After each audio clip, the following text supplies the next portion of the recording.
thème de dimanche dernier. Vous vous rappelez dimanche dernier, le Seigneur qui a dit à Pierre, je te donne les clés du royaume. Et puis, ces clés, elles sont puissantes aussi. Et puis, on entre dans le livre des Actes des Apôtres. C'est ce qu'on va faire encore un peu plus ce matin et qu'on fera dans les dimanches à venir. On entre dans le livre des Actes des Apôtres, c'est-à-dire l'Église naissante, c'est-à-dire tout ce qu'ils ont entendu dans les évangiles avec Jésus. Les disciples, les apôtres vont mettre ça en œuvre. C'est la pratique. Ils sont passés de la théorie à la pratique. Et ce matin, nous on sait une chose, c'est que vous allez passer de la théorie à la pratique. On va avoir un temps de prière après. Vous êtes d'accord? Si vous n'êtes pas d'accord, c'est dommage pour vous. Mais on va passer à la pratique ce matin. On va d'abord partager quelques instants la parole de Dieu. On va voir la théorie. On va voir la parole de Dieu qui, quand elle vient taper notre cœur, d'ailleurs pour rester dans le sujet, les actes, un livre qui impacte notre vie. Et puis, la parole de Dieu, quand elle vient taper notre cœur, elle produit la foi. Et la foi nous conduit au miracle. La foi nous conduit à l'exaucement de la prière. Et ce matin, je crois que nous avons tous besoin. Quelquefois, on pourrait dire, mais on revient sur les mêmes sujets, on revient sur les mêmes thèmes parce qu'on en a besoin. On a besoin. Je suis sûr que tous les jours, vous buvez de l'eau. Et vous ne posez pas la question en disant, oh, j'en ai marre, hein, on est vendredi, lundi j'ai bu de l'eau, mardi j'ai bu de l'eau, mercredi j'ai bu de l'eau, hein, jeudi j'ai bu de l'eau, vendredi il faut reboire de l'eau, j'en ai marre. Hein. D'accord? Il y a des choses auxquelles on est obligé de revenir. Et vous ne vous dites pas, oh j'en ai marre de respirer aujourd'hui. Hein. Depuis lundi jusqu'à jeudi, j'ai respiré, vendredi, je fais la grève. Pas aujourd'hui, s'il vous plaît. Hein. Ne nous créez pas un problème ici. Hein. Non, on veut vraiment être de ceux qui respirent la foi, qui respirent la vie chrétienne, qui boivent les paroles de Jésus parce qu'on en a besoin tous les jours. Et ce matin, on va parler d'une clé. Cette clé, la prière, une clé qui nous ouvre le ciel. Alléluia.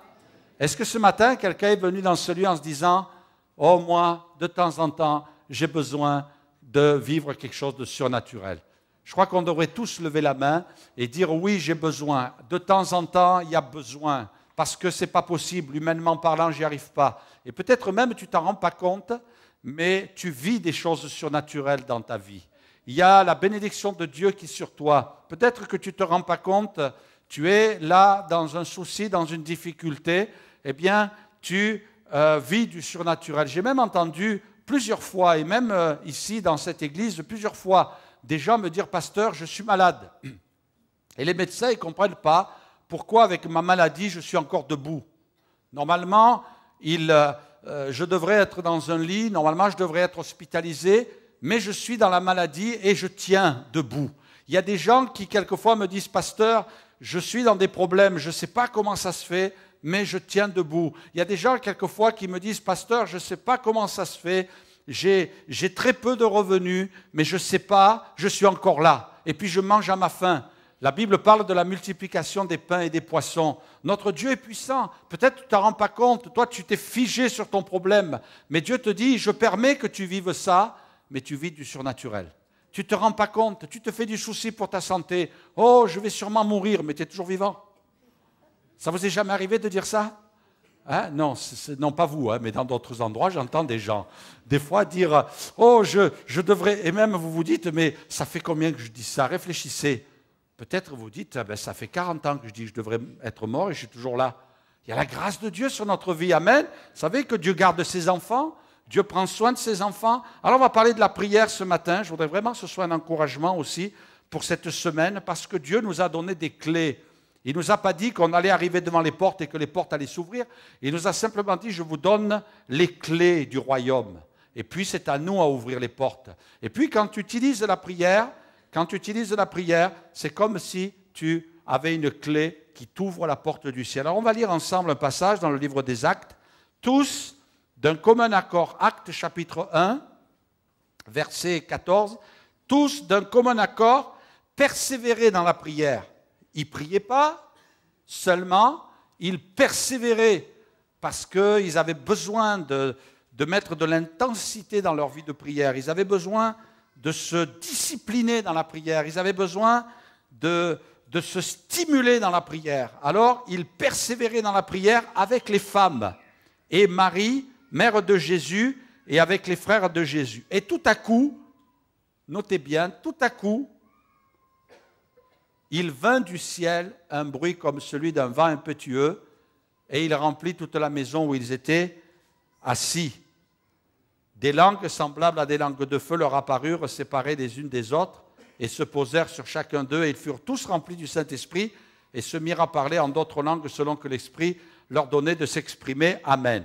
Donc, ils se sont mis à prier, ils ont persévéré. Ah, des fois, nous, on commet une grosse erreur, c'est de penser, on peut revenir au début du texte, de penser que ça va être tout automatique. Vous savez, on est tellement habitué à l'automatique, on est tellement habitué à ce que ça réagisse vite, que quelquefois on voudrait dire à Dieu, hey, Seigneur, il faudrait peut-être un petit peu que tu prennes le rythme de notre monde aujourd'hui. Tout va vite. Tout va vite. Mais Dieu lui prend son temps parce qu'il veut enraciner la foi en nous. Et puis ils se sont mis là, ils ont prié tous les jours. Ils ne se sont pas relâchés. Est-ce que tu fais comme ça quand tu pries? Ou est-ce que tu te relâches? Ah, souvent, notre tendance, c'est de nous relâcher, de nous décourager, de nous culpabiliser aussi, de dire « Ah ben non, ben Dieu ne va pas m'exaucer parce que voilà, c'est comme ça, on n'a pas assez la foi, c'est tellement dur, c'est tellement difficile. » Non, eux, ils se sont mis à persévérer, ils ont prié. Pendant 10 jours, là, ils se sont tenus dans la présence de Dieu. Jésus leur avait dit « Vous ne quittez pas Jérusalem, vous vous enfermez dans une chambre. » Imaginez un petit peu dans une chambre. Ils étaient là dans une chambre haute, ils étaient 120. Ah, ça devait faire chaud là-dedans. Nous, on a de la place ici. Et puis, vous voyez, si on est nombreux et qu'il fait très très chaud, on peut ouvrir les fenêtres. Mais là, ils étaient dans une chambre, ils étaient 120. Et puis là, ils persévéraient dans la prière. Et sûrement que ça devait suer. Ça devait, vraiment, ils devaient être fatigués. Mais ils étaient là, ils persévéraient. Et à un moment donné, il nous est dit, il vint du ciel. La prière qui a ouvert la porte du ciel. La prière qui a déverrouillé les promesses de Dieu. Les promesses de Dieu. Amen. Et c'est vrai que le Seigneur nous montre là qu'il y a de grandes choses. Ne te décourage pas, ne te lasse pas. Prie et prie. Et tu vas voir de grandes choses dans ta vie. Dieu nous donne cette arme, cette clé qui nous ouvre le ciel et qui fait descendre dans nos vies la bénédiction de Dieu. Et je vais vous parler ce matin de prière, comment elle s'est produite. Plusieurs m'ont demandé cette semaine, m'ont dit, pasteur, on voudrait prier pour moi, est-ce que vous pouvez prier pour moi? On va le faire dans quelques instants, on va avoir un temps de prière. Et puis, on va avoir des personnes aussi qui nous ont demandé l'onction d'huile. Comme dit la parole de Dieu, on va faire l'onction d'huile. Et puis, on va prier pour ceux qui ont vraiment besoin ce matin. Et même si tu viens pour la première fois, tu peux compter aussi qu'on prie pour toi et on va le faire. La prière donne une direction dans nos vies, donne une orientation dans notre vie. On peut lire ensemble, moi je trouve que c'est merveilleux, les bonnes connexions que Dieu fait sur la terre. Quand on prie, la terre s'exécute, les choses s'accomplissent. C'est le divin qui vient parmi les hommes, c'est le surnaturel qui vient parmi les hommes. On va lire ensemble dans le livre des Actes, toujours le livre des Actes. Il fait encore chaud, on est entre les températures de l'été et du printemps, de l'automne. Pardonnez si j'enlève ma veste, mais bon, ma femme me dit que je ne suis pas trop vilain, donc ça devrait aller. Actes chapitre 1, verset 1er, il est dit, il y avait à Césarée un homme nommé Corneille, centenier de la cohorte dite italienne. Cet homme était pieux et craignait Dieu. Avec toute sa maison, il faisait beaucoup d'aumônes au peuple et priait Dieu. Regardez ce qui est écrit, priait Dieu continuellement.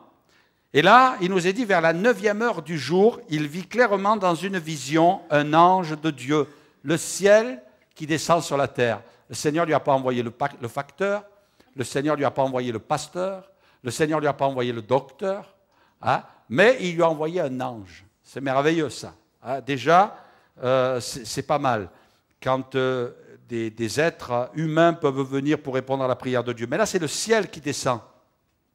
C'est le ciel qui s'ouvre. Et puis, il vit un ange de Dieu qui entra chez lui et lui dit, Corneille, les regards fixés sur lui et saisi d'effroi, parce que c'est vrai que c'est quand même pas ordinaire, il répondit, qu'est-ce Seigneur? Et l'ange lui dit, tes prières, notez bien, tes prières et tes aumônes sont montées jusqu'à Dieu. Vous voyez, la prière, elle monte et puis Dieu descend. Merveilleux ça, hein? On sent que la prière, elle crée un mouvement surnaturel. Et il s'en est souvenu, envoie maintenant des hommes à Joppé et fait venir Simon, surnommé Pierre, et il est logé chez un certain Simon corroyeur, dont la maison est près de la mer. Dès que l'ange qui lui avait parlé fut parti, Corneille appela 2 de ses serviteurs et un soldat pieux d'entre ceux qui étaient attachés à sa personne. Et après leur avoir tout raconté, il les envoya à Joppé. Le lendemain, il est dit, comme ils étaient en route et qu'il approchait de la ville, Pierre monta sur le toit vers la 6e heure pour prier. Pour prier. Il eut faim et voulut manger. Pendant qu'on lui préparait un bon casse-croûte, il tomba en extase et il vit le ciel. Amen. Il vit le ciel. Amen. Dis à ton voisin, si tu pries, tu vas voir le ciel ouvert. Allez. Vous êtes tous des prédicateurs ce matin. Il vit le ciel ouvert. Et un objet semblable à une grande nappe attachée par les 4 coins qui descendait et s'abaissait sur la terre où se trouvaient tous les quadrupèdes, les reptiles de la terre et les oiseaux du ciel. Et une voix lui dit, lève-toi Pierre, tue et mange. Mais Pierre dit, non Seigneur, je n'ai jamais rien mangé de souillé ni d'impur. Et pour la seconde fois, la voix se fit entendre à lui, ce que Dieu déclare pur, ne le regarde pas comme souillé. Cela arriva jusqu'à 3 fois et aussitôt après, l'objet fut retiré dans le ciel. Tandis que Pierre ne savait en lui-même que penser du sens de la vision qu'il avait eue. Voici les hommes envoyés par Corneille s'étant informés de la maison de Simon se présentèrent à la porte. Ils demandèrent à haute voix si c'était là que logeait Simon, surnommé Pierre. Et comme Pierre était à réfléchir sur la vision, l'Esprit lui dit, voici, 3 hommes te demandent, lève-toi, descends et pars avec eux sans hésiter, car c'est moi qui les ai envoyés. Pierre donc descendit et il dit à ces hommes, voici, je suis celui que vous cherchez. Quel est le motif qui vous amène? C'est merveilleux, cette connexion sur la terre, parce que des gens prient. Amen. Il y a des connexions. Et puis Dieu agit, il faut le croire, il faut rester dans la foi. Je crois que, moi je ne peux pas m'empêcher de penser qu'il y a des gens qui prient dans cette ville. Qu'est-ce que vous en pensez? Il y a des gens qui prient et qui disent à Dieu, mais Seigneur, c'est quand que tu vas venir nous secourir? Moi je prie pour eux, pour que Dieu établisse la connexion avec nous. Peut-être que vous ne le savez pas. Peut-être ce matin, c'est la première fois ou les premières fois que vous êtes ici, mais je ne comprends pas, je suis venu là, il y a quelqu'un qui m'a amené, quelqu'un qui m'a parlé, mais ce matin, vous ne vous rendez pas compte que Dieu a établi une connexion avec son Église.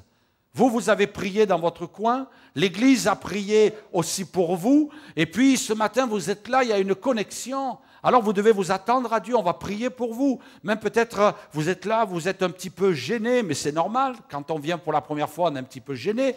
Le pasteur on fait chanter, on chante, il nous dit de se lever, on se lève, il nous dit de s'asseoir, on s'assoit, il nous dit de lever la main, on lève la main, il nous dit de dire quelque chose à quelqu'un, on le dit. C'est merveilleux, vous êtes obéissants. Et dans quelques instants, je vais prier pour vous, je vais vous dire, venez devant, on va... Oh là, il va trop loin le pasteur. Bon, qu'ils me disent de me lever à ma chaise, à côté de ma chaise, ça va. Mais là, venir devant, et puis je vais venir, mais là, il y a des gens qui vont me regarder. Je voudrais te rassurer, tu ne seras pas le seul, il y en a plusieurs qui vont se lever, parce qu'il y a des besoins. Il y a une connexion, mais cette connexion, elle va t'amener au miracle, parce que Dieu a entendu ta prière. Ah, peut-être ce matin, je comprends, vous auriez aimé que ce soit un ange qui vous dise ça. Imaginez 3 secondes que je sois un ange. C'est vrai que c'est un miracle. Hein? Imaginez 3 secondes que je sois un ange et que je te dise ce matin, toi qui es là, Dieu a entendu ta prière. Ben ouais. Ah oui, mais là on est nombreux, alors comment il fait? Hein? Oui, mais ce n'est pas moi qui le dis, je te le dis de la part de Dieu. Parce que je suis convaincu, je n'ai pas eu besoin de révélation. Moi j'ai prié pour vous. Et ce matin, il va y avoir la connexion de Dieu. Amen. Avec le surnaturel, le ciel va s'ouvrir, le miracle va s'accomplir parce que notre Dieu ne change pas. Prie et fais confiance à Dieu. Et si ce matin tu restes là à ta place, ça veut dire que tu as prié, mais que tu n'as pas confiance en Dieu. Tu n'as pas confiance dans ce que Dieu veut faire. Laissez-moi vous laisser cette petite diapositive qui dit « Ne limite pas tes défis, mais défie tes limites ». Peut-être ce matin tu te dis « Ouais, mais c'est comme ça ». Tu es fataliste, tu dis, mais oui, mais moi j'ai connu des gens, quand ils sont passés par la maladie, ils sont morts. Mais oui, mais toi tu ne vas pas mourir, parce que Dieu est puissant. Ouais, mais je connais des gens, ils sont passés par les problèmes, ils ont fait 3 ans et demi de dépression nerveuse. Mais toi tu ne vas pas faire de dépression, parce que le Seigneur va te relever, parce que le Seigneur t'élève au-dessus des difficultés, il t'élève au-dessus des problèmes. Alléluia. Il te permet de surmonter les difficultés. Alléluia. La prière qui fait sortir des problèmes. Oui, quelquefois on peut se retrouver dans des situations difficiles. Tu peux te retrouver en difficulté. On va lire ensemble notre passage dans le livre des Actes. Après l'avoir saisi et jeté en prison, c'est de l'apôtre Pierre dont il est question. Il le mit sous la garde de 4 escouades de 4 soldats. 4 fois 4, 16 soldats. Ouais. On peut se dire, un adulte contre un adulte, on va pouvoir lutter. 2 contre 1, c'est pour les plus forts. 3 contre 1, bon, c'est pour les très forts. Mais là, on ne s'aventure pas. Avec l'intention de le faire comparaître devant le peuple après la Pâque. Ça vous ne savez pas ce que ça veut dire ? Ça veut dire le faire exécuter. On le raccourcit. Hein? Pierre donc était gardé dans la prison et regardez ce qui est écrit. Ah, ça il faut que vous le lisiez avec moi. L'Église ne cessait d'adresser pour lui des prières à Dieu. L'Église ne cessait d'adresser pour lui des prières à Dieu. C'est même pas Pierre. Bon, Pierre devait prier, on n'en doute pas, c'est un homme de Dieu. Mais l'Église priait, il priait. Ils ne cessaient pas de prier, ils n'arrêtaient pas de prier. La nuit qui précéda le jour où Hérode allait le faire comparaître, in extremis, il a dû sentir le roussi là. Parce que là, il s'est dit, bon, ben voilà, c'est ma dernière nuit, peut-être on est venu le voir, qu'est-ce que tu veux? Un verre de rhum, un cigare? Hein? Alors Pierre, il dit non, je ne veux pas de rhum, je ne veux pas de cigare, mais bon, c'est bon, Seigneur, prépare-toi, j'arrive dans le ciel. Hein? Et là, il s'est dit, c'est la dernière nuit. Et puis la nuit qui précéda le jour où Hérode allait le faire comparaître, Pierre lié de 2 chaînes, comme si, on insiste, non seulement il y a 16 soldats qui le gardent, en plus il est dans les chaînes, il est dans la prison, et il dormait, en plus on a mis 2 soldats à côté de lui. Et je suis sûr qu'il y en a un qui devait ronfler. Et des sentinelles devant la porte, décidément, qui gardaient la prison. Et voici un ange du Seigneur survint, et la lumière brilla dans la prison. L'ange réveilla Pierre, et le frappant au côté, en disant « Lève-toi promptement », les chaînes tombèrent de ses mains, et l'ange lui dit « Mets ta ceinture et tes sandales », et il fit ainsi. L'ange lui dit encore « Enveloppe-toi de ton manteau et suis-moi ». Pierre sortit, et le suivit, ne sachant pas que ce qui se faisait par l'ange fut réel et s'imaginant avoir une vision. Il s'est dit, bon, le Seigneur me donne une vision juste avant de me reprendre dans le ciel.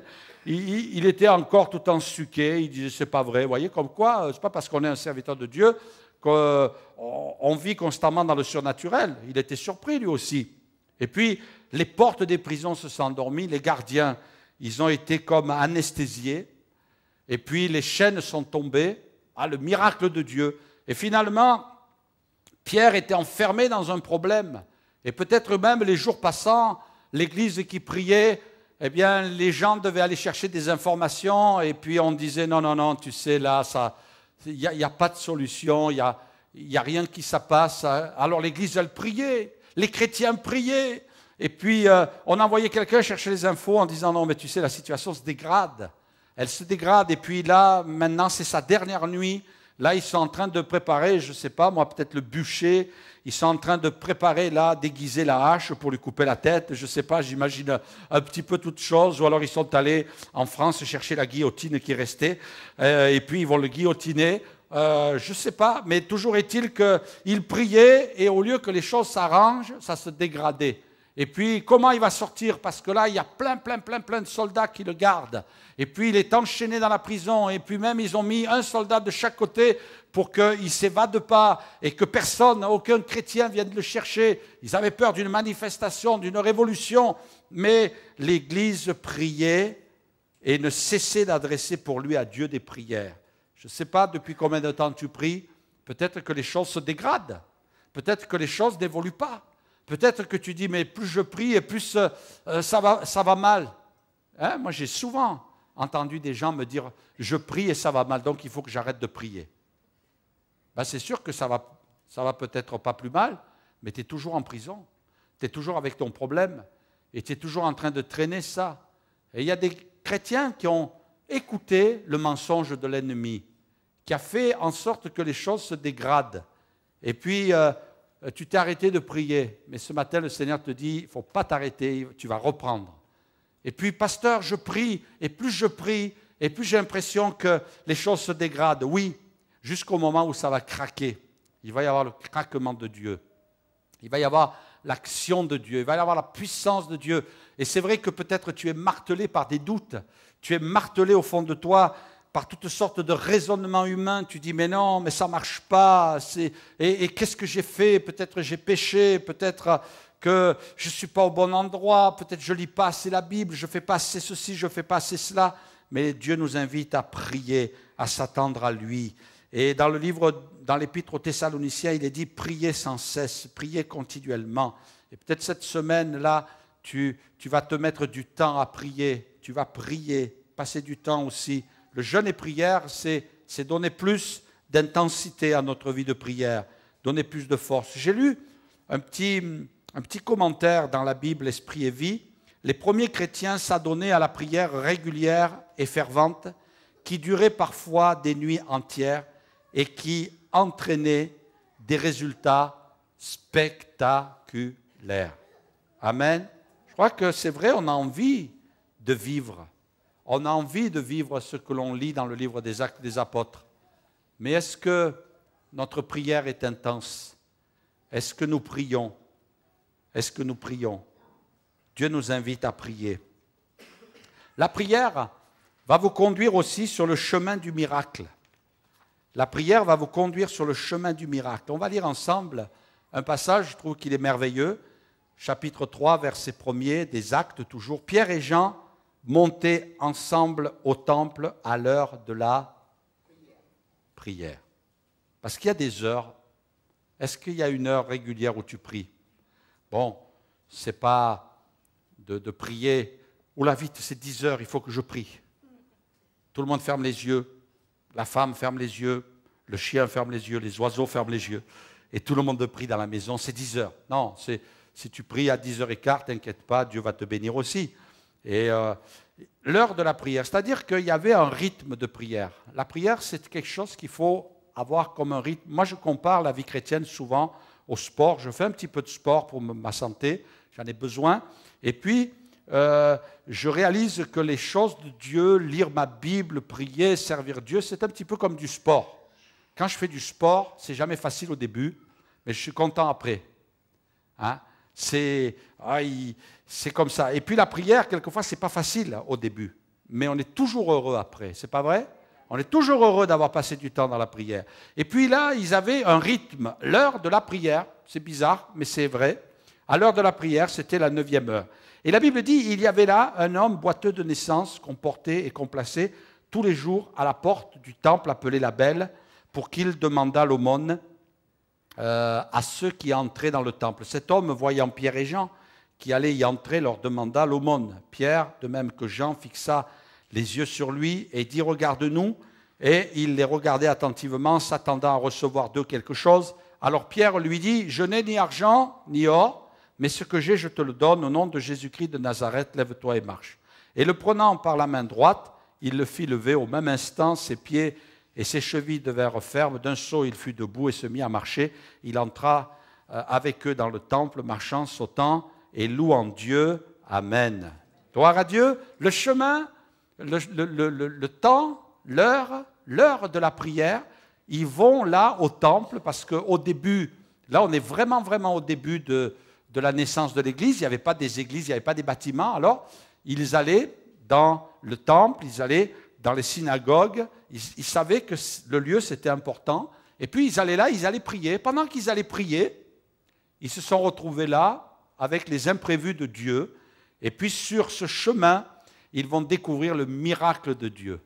Alléluia. Quand on est sur le chemin de la prière, à l'heure de la prière, on marche sur le chemin du miracle, du surnaturel.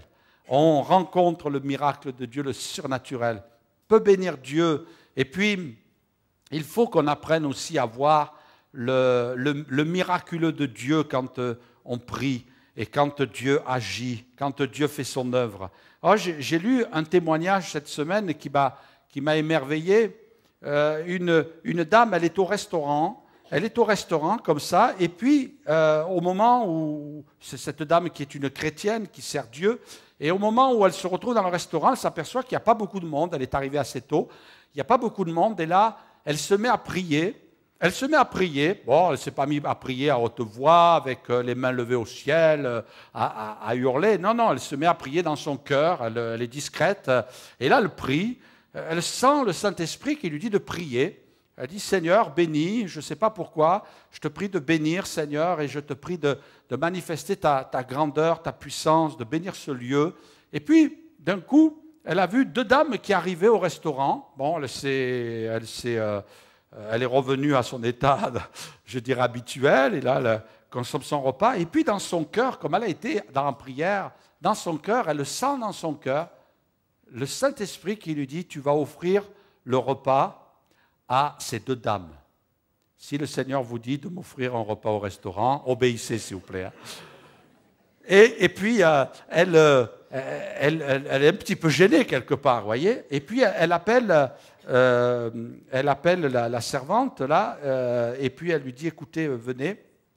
Elle dit, vous allez, je paye le repas de ces deux dames, et vous allez dire à ces deux dames, que Dieu vous bénisse. Voilà, cette dame vous a offert le repas et elle vous dit en même temps que Dieu vous bénisse. Et puis, elle a dit, vous ferez ça discrètement, je vais partir et quand il arrivera le moment où elles doivent payer, vous direz que Dieu vous bénisse. Et puis, ça a été fait et le lendemain, elle est retournée au restaurant et la serveuse est venue la voir et elle lui a dit, bon, comment ça s'est passé? Alors, elle lui a dit, mais les dames ont été émues, elles se sont mises à pleurer. Alors, elle a été surprise, elle. Elle dit oui, elles se sont mises à pleurer quand elles ont entendu que vous aviez payé le repas et qu'en même temps vous avez dit Dieu vous bénisse. Ces deux dames sont venues là, c'était une maman avec sa fille qui sont venues au restaurant parce que le papa de l'une et le mari de l'autre, donc le papa et le mari étaient en train de se faire opérer et ils se faisaient opérer de quelque chose de grave et elles étaient désespérées parce que le diagnostic était mauvais. Et quand elles ont entendu que Dieu vous bénisse, elles ont eu la certitude dans leur cœur que c'était une parole de Dieu et elles ont vu la crainte disparaître et que Dieu allait répondre à leurs prières, que Dieu allait entendre leurs cris. Et c'est vrai, quelquefois, ce n'est pas de longs discours, mais c'est l'action de Dieu, le miracle de Dieu. Il y a quelquefois des choses qu'on fait, on ne sait pas pourquoi, on ne sait pas comment, mais Dieu est en train de nous conduire d'une manière surnaturelle, miraculeuse. On est sur le chemin du miracle.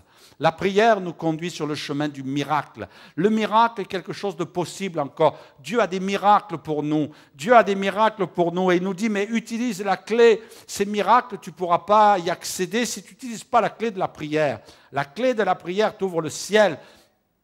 La clé de la prière t'ouvre le surnaturel. Tu veux vivre le surnaturel dans ta vie alors que tu es dans les problèmes, dans la maladie, dans les difficultés. Ce matin, le Seigneur te dit, et si tu utilisais cette clé, si enfin tu la recherchais et si là tu l'utilisais. Joss Meyer disait, chaque fois que vous priez, vous ouvrez une porte permettant à Dieu d'entrer dans une situation ou une relation et d'y manifester sa puissance. C'est là l'effet de la prière, elle ouvre une porte à Dieu. Amen.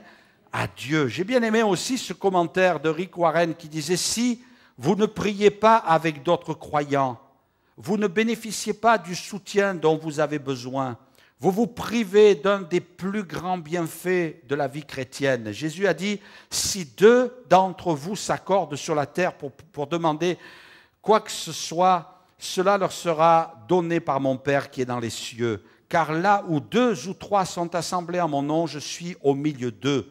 C'est cela la puissance de la prière commune. Pourquoi nous faisons des groupes de maison? Pourquoi on prie dans l'église? Pourquoi on organise une semaine de jeûne et prière? Parce que c'est la prière avec d'autres croyants. D'autres croyants. Et puis, de prier avec d'autres croyants, ça me permet de ne pas porter seul mon fardeau. Moi, j'ai réalisé une chose, à plusieurs reprises d'ailleurs, et c'est acquis pour moi, c'est qu'il y a des moments où je vais prier tout seul. Quand des frères et sœurs disent, « Pasteur, est-ce que vous pouvez prier ?» On prie. Quelquefois, on est dans le bureau, la personne vient, et elle vient, elle me dit, « Pasteur, je voudrais que vous priez, on peut prier ensemble. » Des chrétiens qui sont venus pour ça. Avant l'été, il y a même des chrétiens qui m'ont dit, « Pasteur, je dois faire un voyage dans le pays. Est-ce que vous pouvez prier pour que ça se passe bien ?» Eh bien, on a prié ensemble, et puis Dieu a béni, ils sont de retour, ils sont revenus, ils sont en pleine forme. Dieu a béni, Dieu veut nous accompagner. Peut-être vous avez un fardeau, peut-être vous avez un souci, peut-être vous vivez quelque chose de difficile. Au lieu de rester chez vous, vous avez prié seul, et vous sentez là que Dieu vous dit, non, il faut maintenant que tu demandes la prière de l'Église. Ce matin, on va prier avec vous, mais cette semaine, on va prier avec vous aussi. Et peut-être il y a des moments, il faut prendre rendez-vous. Peut-être tu es un jeune, tu prends rendez-vous avec un pasteur de jeunesse. Peut-être tu es une femme et tu voudrais que quelqu'un prie pour toi. Tu peux demander, Isabelle est à votre disposition. Il y a d'autres épouses de pasteurs aussi qui sont à votre disposition pour vous aider, pour prier avec vous, pour passer un petit moment avec vous. Jésus a dit, si 2 s'accordent, si 2 d'entre vous, vous vous accordez, la plus petite réunion de prière, c'est à 2. Et si vous pouvez vous joindre à un groupe de maison, c'est encore mieux. Si vous pouvez créer un groupe de maison, c'est encore mieux. Vous savez que c'est la bénédiction qui entre chez vous quand vous priez. C'est un honneur que Dieu vous fait. On devrait se battre pour dire « Ah, venez prier chez moi. Venez, on va faire une réunion de prière chez moi. » C'est tellement bon. Et la prière est aussi une source d'épanouissement. Je vais inviter les musiciens à venir. La prière, c'est une source d'épanouissement. La Bible dit, on va lire ensemble, « Ils persévéraient dans l'enseignement des apôtres, dans la communion fraternelle, dans la fraction du pain et dans les prières. » Vous voyez, les premiers chrétiens, ils persévéraient. L'enseignement, c'est-à-dire la prédication. L'enseignement, c'est la prédication souvent qui est apportée le dimanche matin. La communion fraternelle, c'est les frères et sœurs, être tous ensemble dans le même lieu. La fraction du pain, la Sainte Seine, le repas du Seigneur. Je ne prends pas la Sainte Seine une fois par mois, mais c'est une priorité dans ma vie. Je suis fidèle tous les dimanches. Et dans les prières, ça c'est les 4 colonnes qui donnent de la stabilité à notre vie chrétienne aussi, notre vie pratique, notre piété. Et la Bible dit, ils étaient chaque jour tous ensemble assidus au temple et rompaient le pain dans les maisons et ils prenaient leur nourriture avec joie et simplicité de cœur. Amen. Ils prenaient cette nourriture avec joie. Il y avait de la joie. Ils étaient joyeux, les premiers chrétiens. On est obligé d'être joyeux. Amen. On est obligé parce que Dieu nous donne sa joie. C'est vrai que ça n'empêche pas qu'il y a des moments où on peut pleurer, on peut passer par des moments difficiles, mais Dieu nous communique sa joie malgré tout. Et il veut nous introduire dans une vie qui s'épanouit. La vie chrétienne, ce n'est pas un boulet qu'on traîne aux pieds, vous savez, hein, un gros boulet là, qui est à nos pieds avec une grosse chaîne. Ah, je suis chrétien, il faut que j'aille au culte. Il faut que ce soit la joie de Dieu. C'est le meilleur endroit où on puisse être ce matin. C'est un endroit de fête, c'est un endroit de joie, c'est un endroit de bonheur. Tu ne peux pas t'imaginer ce que tu emmagasines en toi. Il y a de grandes richesses dans ton cœur qui sont déversées tous les dimanches matins, toutes les fois que tu viens dans la présence de Dieu. Tu ne vivras jamais ça en allant faire un voyage quelque part, en allant faire du sport, en allant te livrer à des loisirs ou en étant chez toi. Jamais tu vivras ces choses-là. Jamais. C'est quelque chose de surnaturel. Tu ne peux pas les expliquer. Si ce matin, je vous distribuais un petit papier en disant « Expliquez-moi ce qui se passe à l'intérieur de vous », vous seriez incapable de le décrire. Vous allez peut-être mettre quelques petits mots, mais le Seigneur dit « Quand tu persévères, quand tu es fidèle, quand tu es un homme, une femme, un jeune, un enfant qui vit sa vie chrétienne, eh bien là, tu vas t'épanouir, tu vas être heureux, tu vas rayonner. La Bible dit quand on tourne vers lui les regards, on est rayonnant de joie. Alléluia. Même quand on lit le livre des Actes, et quelquefois on leur donnait des coups, on les frappait, on les fouettait, ils partaient. Mais la Bible dit qu'ils étaient joyeux d'avoir été persécutés pour leur foi. Oh, mais ça, il n'y a qu'un miracle. Il n'y a qu'un miracle. Mais qui peut faire ça parce que ce n'est pas naturel. Naturellement, on a envie de se venger. Naturellement, on a envie de frapper. Mais là, ils étaient joyeux parce qu'ils sentaient la joie du Saint-Esprit. Le Seigneur va vous remplir de sa joie. Arrête de courir pour essayer de solutionner tes problèmes. Arrête de te débattre dans tes difficultés.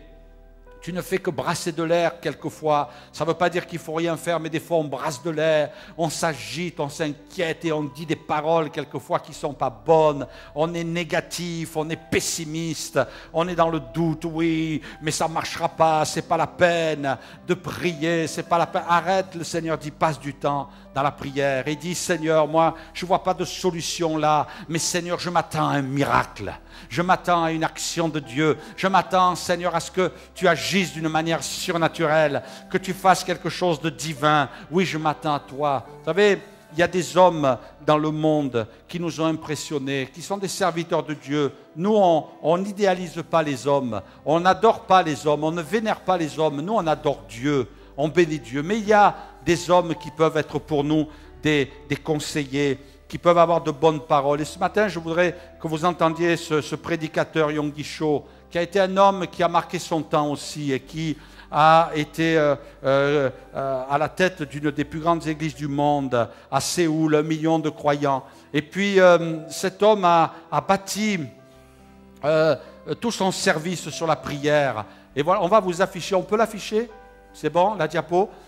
Cet homme va dire, le pasteur, et ce matin je termine là-dessus et je voudrais prier pour vous dans ce domaine. Le pasteur doit conduire l'Église et je voudrais être attentif à cela dans la dépendance de la prière. Je ne parle pas là de prier 2 ou 3 minutes pendant le culte, mais d'amener les membres de l'Église à une vie de prière fervente. Quand nous recherchons Dieu en toute sincérité, le Seigneur se manifestera. Quand nous nous rassemblons pour adorer Dieu, la présence de Dieu est une nécessité vitale.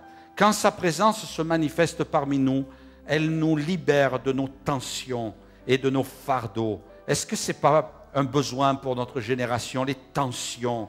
Peut-être ce matin tu es tendu, tu sens une tension, un fardeau. Et alors, il continue en disant, il y a alors une grande joie dans nos cœurs. S'il n'y a pas de joie, pourquoi les gens viendraient-ils à l'église? Mais quand nous prions, l'Esprit de Dieu vient et la joie vient par le Saint-Esprit. Quand les gens goûtent la présence de Dieu, ils sont libérés et remplis de joie. C'est alors que votre église attirera les pécheurs, les blessés et tous ceux qui ont de grands besoins. La prière fervente permettra de chasser le diable et de briser ses liens. De nombreux rétrogrades reviendront alors à l'Église, mais seulement après que leur vie ait été brisée et meurtrie. Ils cherchent alors une Église qui les accueillera et priera en vue de leur délivrance pour briser les liens du passé sur leur vie. Si les bons programmes attirent beaucoup de gens, seule l'Église qui prie les aidera à revenir à Dieu. Telle sera l'Église dont vous et moi sommes les pasteurs si notre propre vie de prière est remplie de la puissance de Dieu. Nos églises doivent être des lieux où les malades peuvent être guéris. Amen. Où les vies brisées peuvent être transformées. Amen. Où les gens peuvent trouver des solutions divines à leurs problèmes. Laissez-moi vous relire cette dernière phrase. Nos églises doivent être des lieux où les malades peuvent être guéris. Est-ce que quelqu'un est dans ce cas ce matin? Où les vies brisées peuvent être transformées? Est-ce que quelqu'un est dans ce cas ce matin? Où les gens peuvent trouver des solutions divines à leurs problèmes? Est-ce que quelqu'un est dans ce cas ce matin? Alors, crois ce matin qu'il y a un temps pour toi. Dieu veut te bénir. Je vous invite à fermer vos yeux quelques instants. Je voudrais lancer un appel. Je voudrais prier pour vous qui êtes là ce matin. Ce matin, je pense qu'on a besoin aussi, chacun pour notre part, de revenir au Seigneur et de dire, Seigneur, peut-être ma vie n'est pas en règle. Et je voudrais que dans un premier temps, vous fassiez cela. On a entendu un don spirituel ce matin qui parlait de ce que le Seigneur voulait agir, mais quelquefois notre péché. Est-ce qu'il y a un péché ce matin? Est-ce qu'il y a quelque chose dans ta vie qui ne va pas? Règle-le devant Dieu. Demande pardon au Seigneur pour ta vie de pécheur, pour ton péché. Dis-lui, Seigneur, libère-moi de cela. Parce qu'il ne faut pas qu'il y ait d'obstacles. Et ce matin, toi qui es là, je voudrais que tu pries et que tu dises, Seigneur, donne-moi la foi ce matin. Donne-moi de croire. Donne-moi de saisir, Seigneur. Et puis Dieu va te donner la foi. Et on va prier pour toi. Je voudrais, si vous n'êtes pas trop fatigué, vous inviter à vous lever à votre place. Vous levez quelques instants et on va prier chacun à notre place. Et placer nos cœurs devant Dieu. Placer nos défis.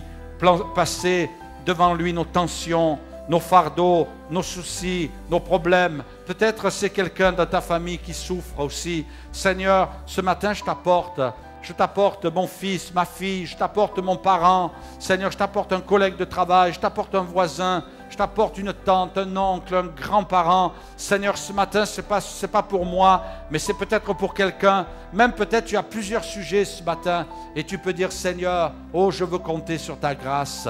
Seigneur, ce matin, j'utilise la prière. Elle ouvre le ciel. C'est une clé qui m'ouvre le ciel, Seigneur. Il y a des gens, ils pensent qu'il faut faire toutes sortes de choses, mais Dieu dit, utilise les clés que je te donne. N'essaie pas d'ouvrir les portes du ciel avec tes idées à toi, mais c'est la parole de Dieu qui va te conduire vers le miracle. Alors ce matin, Seigneur, on veut réclamer dans ce lieu l'exaucement de la prière. On est dans ta maison, Seigneur, et puis on le voit dans ta parole. Celui qui prie dans ce lieu, tu l'entends. Tu l'entends, Seigneur. Tu entends la prière ce matin. Tu entends les cœurs en souffrance.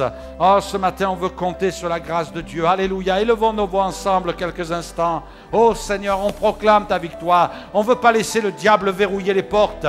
Peut-être que même le diable a placé des gardiens devant la porte en disant tu ne la passeras pas, mais ce matin au nom de Jésus je passe la porte, alléluia, parce que les démons, les puissances des ténèbres et même le diable est obligé de quitter cette porte, et puis je vais ouvrir pour que le miracle s'accomplisse, pour que la gloire de Dieu se manifeste. Oh, ce matin ce n'est pas mes doutes qui vont empêcher Dieu d'agir. Ce matin, je te fais confiance, Seigneur. Au nom de Jésus, je veux persévérer dans la prière. Et même si ça fait des mois que tu apportes ces sujets, continue, ne te relâche pas, ne désespère pas, n'écoute pas la voix de l'ennemi qui t'a trompé, qui t'a égaré, mais ce matin, crois dans la parole de Dieu. Ils persévéraient dans la prière, ils persévéraient parce que pour eux, ce n'était pas facile non plus, pour eux, ce n'était pas instantané non plus, ils persévéraient, et c'est parce qu'ils persévéraient qu'ils voyaient le miracle de Dieu. Alléluia. Voyez la puissance de Dieu, et voyez la gloire de Dieu. Alors ce matin, je vais persévérer, je vais reprendre le chemin de la prière. Et sur le chemin de la prière, je vais connaître le miracle, je vais connaître l'exaucement, je vais connaître le secours de Dieu. Pierre était en prison, les portes se sont ouvertes. Seigneur, alléluia, les portes s'ouvrent ce matin parce que j'utilise la bonne clé. Seigneur, je m'adresse à toi, je compte sur toi. Oh Seigneur, ce n'est pas sur moi, c'est sur toi, Seigneur. Alléluia, alléluia.